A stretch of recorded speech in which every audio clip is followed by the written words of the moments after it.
आज नेपाली युवाहरू आज बेचिनु परेको अवस्था छ। आज नेपाललाई बिउताउने राजाहरूलाई बिउताउने नेपालमा चर्केल सुरु भएको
गणतन्त्रको विकल्प गणतन्त्र भन्नेहरूले आज देशलाई बर्बाद बनाउँदै भ्रष्टाचार कालोबजारी कमिसनखोर देशलाई चुम्बनमा डुबाउँदै युवाहरूमा एउटा निराशा पैदा गरेको छ।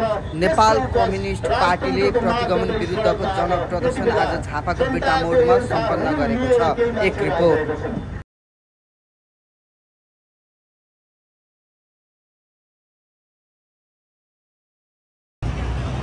यो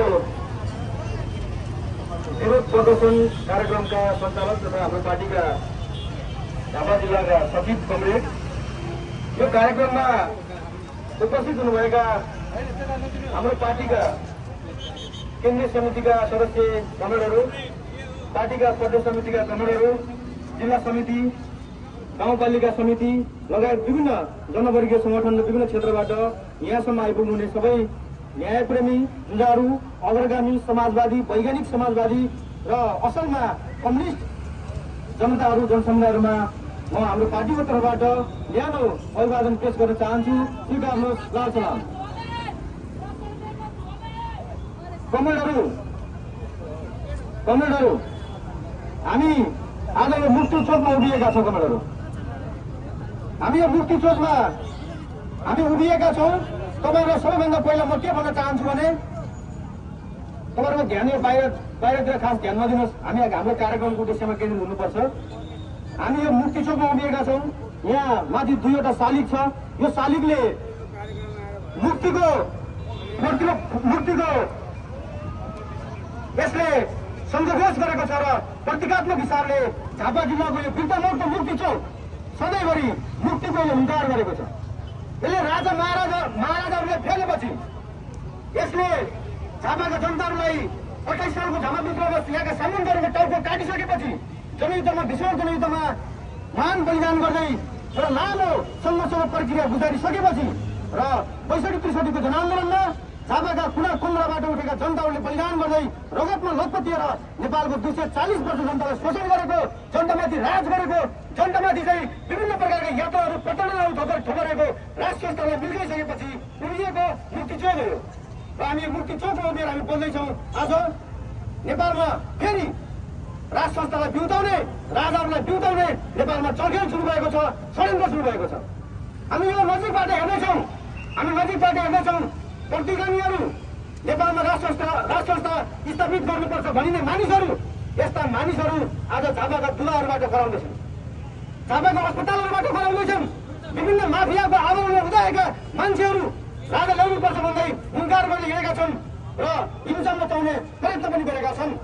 हामी यो पनि देख्दैछौँ। आदरणीय जनसमुदायहरू, यहाँ पत्रकारहरू मारिए, भर्खर हामी हेरेका छौँ। पत्रकार मारिए, यहाँ जनताहरू मारिए, जनताहरूका घरहरू बढे, जनताहरूका पसलहरू बढे, अरबौँको लाखौँको करोडौँको क्षति भएको छ। जनताहरूले दुःख पाएका छन्, हजारौँ गोलीहरू चलेका छन्, असुरक्षा चलेको छ। आज के को लागि भन्दा राजा ल्याउनको लागि हामी सबैभन्दा पहिला यो मुक्ति चोकमा उभिएर नेपाल कम्युनिस्ट पार्टी जनताहरूको न्यायको निम्ति लडेको पार्टी, नेपालको स्वाधीनताको निम्ति लडेको पार्टी, नेपालमा समाजवाद ल्याउनुपर्छ भनेर लड्दै आएको पार्टी मुक्ति चोकबाट हामी चुनौती दिन चाहन्छौँ। तपाईहरुको राजा ल्याउने दिवस सपनालाई आजबाट तपाईहरुले अन्त्य गर्नु भएन भने तपाईहरु इतिहासमा मिल्काइसकिएको राज संस्था, इतिहासमा कंकाल बनिसकेको राज संस्था सँगै तपाईहरुको पनि दुकानको अन्त्य हुने कुरा निश्चित छ। हामी एउटा चुनौती दिन चाहन्छौँ। आदरणीय जनसमुदायहरू, अहिले नेपालमा लोकतन्त्र छ। हामीले हेरेका छौँ नेपालमा यो लोकतन्त्र छ, हामीले भोगेका छौँ लोकतन्त्र छ। नेपालमा लोकतन्त्रको विकल्प लोकतन्त्र मात्रै हुन सक्छ, गणतन्त्रको विकल्प गणतन्त्र मात्रै हुन सक्छ भन्ने बहस पनि छ। जो हामीले भोगेका छौँ यो भोगाइ राम्रो छैन। जनताले न्याय पाएको छैन, जनताले सुशासन पाएको छैन, जनताले राम्रोसँग खान पाएको छैन, जनताले राम्रोसँग लाउन पाएको छैन। आज पनि मान्छेहरू उपचार गर्नु पर्यो भने नजिकै राजा ल्याउँछु भन्ने मान्छे दुर्गा प्रसादजीको अस्पतालमा गएर उपचार गर्न सक्ने अवस्था छैन। त्यहाँ मात्रै होइन, अरू कुनै पनि अस्पतालमा गएर उपचार गर्न सक्ने अवस्थामा जनताहरू छैनन्। आज नेपालमा युवा युवतीहरूले राम्रोसँग पढ्न पाएका छैनन्। आज पनि 1 करोडभन्दा बढी विदेशमा छन् मान्छेहरू। विदेशको घाममा, विदेशको तपाईँको मालिकहरूले दिएको चाहिँ एउटा जागिरमा, मालिकहरूको चाहिँ निगाहमा आज नेपाली युवाहरू आज बेचिनु परेको अवस्था छ। आज नेपालका जङ्गलहरू, नेपालका खनिजहरू, नेपालका खोला नालाहरू, नेपालका विभिन्न प्रकारका प्राकृतिक स्रोत सम्पदाहरू यहाँका केही थान माफियाहरू, केही थान दलालहरूको चाहिँ हातमा पुगेको छ। हामीले बाँचेको लोकतन्त्र यही हो, हामीले देखेको लोकतन्त्र यही हो, हामीले भोग्दै आएको गणतन्त्र यही हो। यो गणतन्त्रले, यो लोकतन्त्रले पनि जनतालाई सुख दिन सकेको छैन। आदरणीय जनसमुदायहरू, निश्चित हो यो कुरा।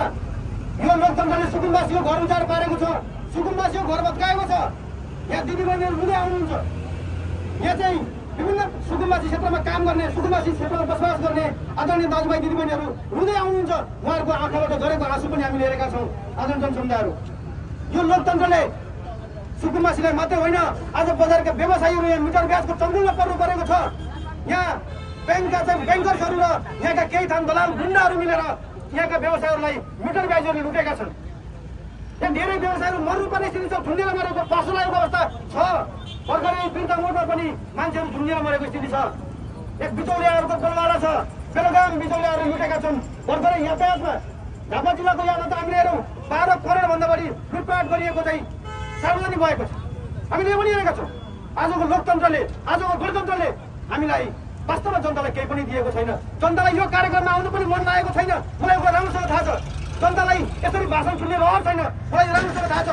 आज दिदीबहिनीहरू सुरक्षित छैनन्, मान्छेहरू बलात्कारमा पर्नु परेको छ, सामाजिक सुशासन छैन। मान्छेहरू अहिले खुला रूपमा राति एक्लै मान्छे हिँड्न सक्दैन, दिउँसो एक्लै हिँड्न सक्दैन, कसैले कसैको विरोध गर्न सक्दैन, अन्याय अत्याचारको विरोध गर्न सक्दैन।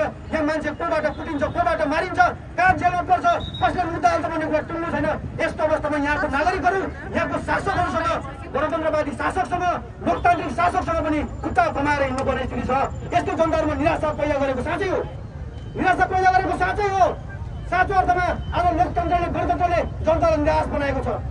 तर यो लोकतन्त्र प्राप्त गर्नको निम्ति, यो लोकतन्त्र प्राप्त गर्नको निम्ति, गणतन्त्र प्राप्त गर्नको निम्ति नेपालमा 17,000 जनताले बलिदान गरेका हुन्। नेपालमा हजारौँ जनताले दुःख पाएका हुन्। नेपालमा हजारौँ जनताहरू बेपत्ता हुनु परेको हो। हरेकको घरमा जनताले शासन सत्ताबाट चाहिँ विभिन्न प्रकारका यात्राहरू थपर्नु परेको हो, मुद्दा सहनु परेको हो। यही लोकतन्त्र गणतन्त्रको निम्ति हामीले भनेका थियौँ समाजवाद बनाउन ल्याउनुपर्छ। जुन समाजवादले जनताले 2 साल राम्रोसँग खान पाओस्, जनताले राम्रोसँगले आवास पाओस्, बस्ने घर पाओस्, जनताले स्वास्थ्य उपचारको ग्यारेन्टी राज्यले गरोस्, जनतालाई रोजगारीको ग्यारेन्टी राज्यले गरोस्, सुकुम्बासीहरूले राम्रोसँगले बस्न पाउन्, जनतामाथि अन्याय नहोस्, दलितहरूले न्याय पाउन्, महिलाहरूले न्याय पाउन्, यहाँका आदिवासी जनजातिहरूले न्याय पाउन्। हामीले लडेको, हामीले मागेको हाम्रो माग यो हो। जनताले माग्दै आएको कुरा यो हो। यो माग न त यो लोकतन्त्रले पुरा गर्यो, न गणतन्त्रले पुरा गर्यो। जनताहरू कहाँ पुगे? आज दुर्गा प्रसाई जस्ता मान्छेहरूको पछि पुग्नुपर्ने अवस्था आयो। यो साँचो कुरा हो। के हुन सक्छ? दुर्गा प्रसाईले जनताको माग पुरा गर्न सक्छ? जनताको सुकुम्बासीको घर बन्नु पर्यो, जनताको माग यो माग राजाले पुरा गर्न सक्छ, दुर्गा प्रसाईले पुरा गर्न सक्छन्, या राजेन्द्र लिङ्गहरूले पुरा गर्छन्? म प्रश्न गर्न चाहन्छु यो मुक्ति चौकबाट। जनता सुकुम्बासीहरू नेपालमा 30 लाखभन्दा बढी सुकुम्बासीहरू बेघरबार छन्। ती बेघरबार जनताको जीवनमा भर दिन सक्छ? यी व्यवसायीहरूको जुन नरकीय जीवन भएको छ, व्यवसायीहरू हरेक व्यवसायी सटार लगाएर बन्द गरेर हिँड्नुपर्ने स्थिति पैदा भएको छ। मान्छेहरू भागेर हिँड्नुपर्ने स्थिति भएको छ। बजारमा बस्न सक्ने अवस्था छैन। यी व्यवसायीहरूको जीवनमा पुनर्जीवन दिन सक्छ, राजा दिन सक्छ, यो ज्ञानेन्द्र साई भन्ने मान्छेले दिन सक्छ, यो दुर्गा प्रसादले दिन सक्छ? म प्रश्न गर्न चाहन्छु। हामी प्रश्न गर्न चाहन्छौँ। यहाँ महिला दिदीबहिनीहरू बलात्कृत हुनु परेको छ। दलितहरूले न्याय पाएका छैनन्। अहिले पनि गाउँ गाउँमा दलितहरूमाथि अन्याय भएको छ, जनजातिहरूमाथि अन्याय भएको छ। के यो कुरा राजाले दिन सक्छ? यो कुरा यहाँका दुर्गा प्रसाद जस्ता मान्छेहरूले, यहाँका राजेन्द्र लिङ्गे जस्ता मान्छेहरूले दिन सक्छन्? सक्दैनन्।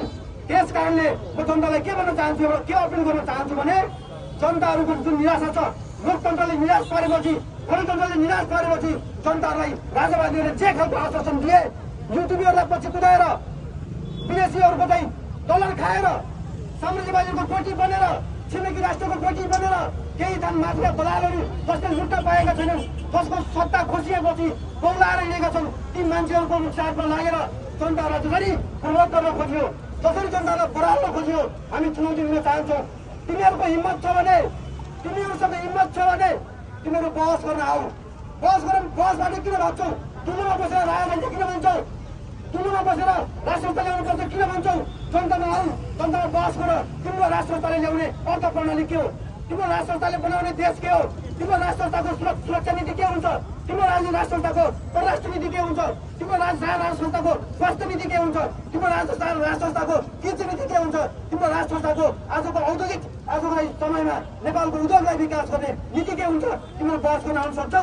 सक्दैनौ, किनकि तिमीहरू पुँजीवादी हौ, तिमीहरू दलाल पुँजीवादको गोठी हौ। एक प्रकारले दलाल आजको लोकतन्त्रवादीहरू, आजको गणतन्त्रवादीहरूको एउटा हिस्सा आज किन दलाल पुँजीवादको गोठी बनेको बेलामा यो गोठीले काम नगरेपछि, यो गोठीबाट जनताहरू त्रसित भएपछि, निराश भएपछि अर्का राजावादी नामका दुखेचाहरूको गोठी आज दलालहरूले अगाडि सारेका छन्। एउटै उनीहरू गणतन्त्रवादीहरू, लोकतन्त्रवादीहरू, राजावादीहरू, यिनीहरूमा केही पनि फरक छैन। जनसमुदायहरू हामीले एउटा राम्रोसँगले बुझ्नुपर्छ, हामीले बुझाउनुपर्छ, पत्रकार साथीहरूले पनि कुरा बुझाउनुपर्छ, भन्नुपर्छ। यो ठिक हुने कुरा। हामी के भन्न चाहन्छौँ भने ज्ञानेन्द्र साई जस्ता खेवाडाहरूलाई हामी भन्न चाहन्छौँ, संसदमा बसेर कुलिने अधिकार तिमीलाई छैन। संसदको दानापानी खाएर आजको नेपालको संविधानले समाजवाद उन्मुख संविधान बनेको छ। समाजवाद उन्मुख संविधान बनेको, समाजवादमा जाने बहस गर्न त्यहाँ छ, त्यो सुविधा छ। तर त्यो संविधानभित्र बसेर, आजको संसदभित्र बसेर अनि राजाले बहस गर्ने ज्ञानेन्द्र साईलाई हामी भन्न चाहन्छौँ, जनतालाई भान्ने, समाजलाई भान्ने भङ्गहरूलाई भन्न चाहन्छौँ, राजेन्द्र लिङ्गन जस्ता मान्छे भङ्गहरूलाई भन्न चाहन्छौँ, तिमीहरूको छुरीफुरी, दुई चारजना पुण्डले मुण्डले पुण्डा, दुई चारजना गुजरातको मान्छेलाई पछि लगाएर, ठुला आवाजले युट्युबरलाई पछि लगाएर केही पैसा दलाल खर्च गरेर जनतालाई भान्ने, जनतालाई भ्रमित गर्ने तिमीहरूले कुन चेष्टा गर्यो भने हामी भन्न चाहन्छौँ, यो मुक्ति चोक शहीदहरू हुँदा लोकप्रति आउँछको मुक्ति चोक हो। हामी सबै शहीदमा तयार भएका मान्छेहरू, तिमीहरूसँग हरेक ठाउँमा गर्ने हुन्छ। हामी बलिदानमा हुनेका मान्छेहरू, बलिदानसँग यो दुनियाँमा जस्ता सुकै शक्ति र हारेको इतिहास छ। जनताहरूसँग संसारका जस्ता सुकै षड्यन्त्रकारी र हारेको इतिहास छ। तिमीहरू पुनः बसेर षड्यन्त्र नगर्न र गुलामको रूपमा मैदानमा आउन, जनताको मुकाबिला गर्न, जनतासँग बहस गर्न हामी मुक्ति चौकबाट चुनौती खुला चुनौती दिन चाहन्छौँ। र आज जनसमुदायहरू म अर्को कुरा के भन्न चाहन्छु भने हामीले भनेको समाजवाद हो। जनताले अहिलेसम्म लड्दै आएको समाजवादको लागि हो। जनताले अहिलेसम्म मर्दै आएको कुरा समाजवादको लागि हो। तपाईँ हाम्रो बाउले लडेको समाजवादको लागि, आमाले लडेको समाजवादको लागि, हजुरबाले लडेको समाजवादको लागि, सबै लड्दै आएको समाजवादको लागि, हामीले बुवा ठालेको समाजवादको लागि, हामीले हरेक गतिविधि गरेको राजनीतिक अभियानमा, सांस्कृतिक अभियानमा, सामाजिक अभियानमा हामीले गरेका हरेक गतिविधिहरू समाजवादको निम्ति हो। जुन समाजवादले हाम्रो घर सुरक्षित गरोस्, जुन समाजवादले हाम्रा चेलीबेटीहरू सुरक्षित गरोस्, जुन समाजवादले हामीलाई राम्रोसँगले उन्नति लगोस्, आत्मनिर्भर बनाओस्, देशलाई स्वाभिमानी बनाओस्, देशको स्वाधीनताको रक्षा गरोस्, जनताले दुःख पाउनु नपरोस्, स्वास्थ्य निःशुल्क होस्, शिक्षा निःशुल्क होस्, जनताहरूको जीवनस्थल मरेको लास जस्तो भएर हिँड्नु नपरोस्। हामीले चाहेको समाजवाद यसको निम्ति हो। यसको निम्ति हामीले भोट हालेको, यसको निम्ति हामीले लडाइँ लडेको, यसको निम्ति हामीले बलिदान गरेको, यसको निम्ति हामीले लड्दै आएको। यो लडाइँ नेपाली जनताले 100 वर्षदेखि लड्दै आएका छन्। हामी लडाइँ हो। हामी के भन्न चाहन्छौँ भने यो लडाइँ अहिले पनि जिउँदो छ, यो लडाइँ अहिले पनि जाग्दो छ, यो लडाइँ अहिले पनि सक्षम छ।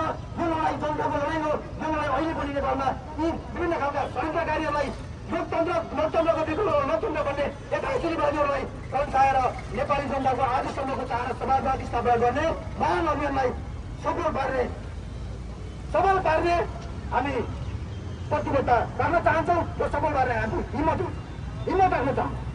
यो कुरा साँचो कुरा हो। अबको विकल्प अरू होइन, अबको विकल्प विप्लव हो। नेपालमा पैसालाई आशा छैन। अब मान्छेलाई आश छैन।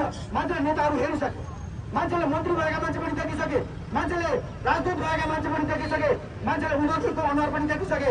कसरी उद्योगीको नाममा रातारात लुट्छन् मान्छेहरूले, यो कुरा पनि मान्छेले हेरिसके। मान्छेले हरेक खालका चाहिँ कर्मचारीहरू हेरिसके, मान्छेले प्रहरीहरू हेरिसके, मान्छेले हाटीमा के गर्छन्, यहाँ मुनिका जवानहरूको बिजोग कस्तो छ, सबै कुरा मान्छेले देखिसक्यो। आज कुनै पनि कुरा लुटेको छैन, सबै कुरा छमछम्ती छ, स्याङस्याङ छ। कुनै कुरा लुकेको छैन। यस्तो अवस्थामा के भन्न चाहन्छु भने अब नेपाली समाजलाई विकल्प, नेपाली समाजलाई निकास दिने समय आयो। अब हामीले हात बाँधेर बस्ने समय छैन। हामीले टोलबाट प्रतिरोध गर्नुपर्ने, टोलबाट हामीले बहस गर्नुपर्ने, टोलबाट हामीले यस्ता षड्यन्त्रहरूलाई खारेज गर्नुपर्ने स्थिति आइसकेको छ। हामी झापाबाट के भन्न चाहन्छौँ भने नेपाली जनताहरू अब एकपटक नेपाली जनताहरूले समाजवादको निम्ति लड्ने समय आएको छ। चाहे त्यो भोट हालेर लड्नु परोस्, चाहे त्यो सडकमा आएर लड्नु परोस्, चाहे त्यो बलिदान गरेर लड्नु परोस्, चाहे जस्ता चुनौतीहरू लगाएर लड्नु परोस् या सहज ढङ्गले लड्नु परोस्, हरेक अवस्थामा आजसम्म हामीले देखेको सपना समाजवादको निम्ति हो। समाजवाद स्थापना गर्ने हाम्रो आन्दोलनमा नेपाली जनताले भूमिका खेल्नुपर्ने समय आइसकेको छ। तर राजाको नाममा या अर्को तपाईँको अर्को स्वतन्त्रताका नाममा, घन्टीका नाममा या कुनै पनि नाममा, अरू व्यक्ति र पात्रहरूको नाममा रातारात सामाजिक सञ्जालहरूबाट उठाइएका उतारिएका अनुहारहरूलाई देखाएर जनतालाई भ्रमित गर्ने कुचेष्टा कसैले गर्छ भने त्यो कुचेष्टा हामी धुलोमा मिलाउन सक्छौँ। हामी धुलोमा मिलाउन चेतावनी दिन चाहन्छौँ। त्यसैले म सबैलाई के भन्न चाहन्छु भने यो तातो घाममा हामी सबैजना भेला भएका छौँ। हामी सबैले कार्यक्रमको उद्देश्य पक्कै पनि बुझेका छौँ। अहिले युट्युबतिर खोल्यो भने राजाको कुरा आउँछ, अर्को कुरा आउँछ, के आउँछ, मान्छे भ्रमित भयो। मान्छेले कुरा बुझ्न पाएको छैन, राम्रोसँगले मान्छेले बुझाइएको छैन, बुझ्ने कुराबाट मान्छेलाई वञ्चित गरेर लगिएको छ। हामीले के भनेका छौँ भने समाजवादी स्थापनाको निम्ति नेपाली जनताहरूले अब सङ्घर्ष गर्ने समय आइसकेको छ। चुनाव मार्फत हुन्छ कि सडक मार्फत हुन्छ कि मैले फेरि पनि भने लड्नुपर्ने समय आइसकेको छ। म सबै जनताहरूलाई त्यो लड्ने अभियानमा हामीले रातो झन्डा उठाए जस्तै, नेपालको झन्डा उठाए जस्तै, मुक्ति चोकमा शहीदहरू उठे जस्तै हामीले हरेक कोणबाट नेपाली समाजलाई आजको दर्दनाक अवस्थाबाट, आजको यथास्थितिबाट, आजको प्रतिगामी षड्यन्त्रबाट, आजका विदेशी तपाईँको शक्ति केन्द्रहरूको षड्यन्त्रबाट नेपाली समाजलाई, नेपाली जनताहरूलाई यहाँबाट मुक्त गरेर हामीले नेपाली समाजलाई निकास दिने बेला आएको छ। त्यो निकास दिने कुरा आउँछ, प्रतिबद्ध बनाऊ, अगाडि बढाउँ, विभिन्न खालका षड्यन्त्रहरूको विभिन्न भ्रममा नपरौँ भन्ने कुरा राख्दै नेपालमा समाजवाद ल्याउने धारा छ, नेपालमा समाजवाद ल्याउने प्रवृत्ति छ। नेपालमा राजाको बहस मात्रै होइन, नेपालमा यथास्थिति गणतन्त्रको विकल्प गणतन्त्र, लोकतन्त्रको विकल्प लोकतन्त्र भन्ने प्रवृत्ति मात्रै होइन, नेपालमा समाजवाद ल्याउने अग्रगामी प्रवृत्ति पनि छ। त्यसको नेतृत्व नेपाल कम्युनिस्ट पार्टीले गर्छ। त्यसको नेतृत्व विप्लव गर्नुहुन्छ। त्यसको नेतृत्व अहिलेसम्म लड्दै आएको हाम्रो चाहिँ प्रवृत्तिले गर्छ। नेपाली जनताहरू, न्यायप्रेमी नेपाली जनताहरूले, क्रान्तिकारी नेपाली जनताहरूले, देशभक्त नेपाली जनताहरूले, लोकतान्त्रिक शक्ति नेपाली जनताहरूले त्यसको नेतृत्व गर्नेछन्। यसमा सबै जनताहरूको साथ हुनेछ, सहयोग हुनेछ भन्ने कुरा यहाँहरूको बिचमा राख्दै मेरो कुरा यहाँ अन्त्य गर्छु। साथै कोरसभालाई समेत म यही समापन भएको घोषणा गर्दछु। यसको निम्ति यहाँसम्म उपस्थित हुने सबै जनसमुदायहरू, प्रहरी, प्रशासन, पत्रकार लगायत सबै आमा बुवा, दाजुभाइ, दिदीबहिनीहरू, छेउछाउमा बसेर कुरा सुन्नुहुने सबै नागरिकहरू, जनसमुदायहरू सबैलाई नेपाली जनता यथास्थितिमा होइन, नेपाली जनता प्रतिगमनमा होइन, नेपाली जनता समाजवादमा जान चाहन्छन्। यो समाजवाद ल्याउने पहिलो एउटा पाइला हो। नेपाली जनताहरू सहित झापा जिल्लाका 10 लाख जनताहरू समाजवादको निम्ति एकजुट हुने समय पनि आउँदैछ भन्ने कुराहरू राख्दै कार्यक्रम समापन भएको घोषणा गर्दै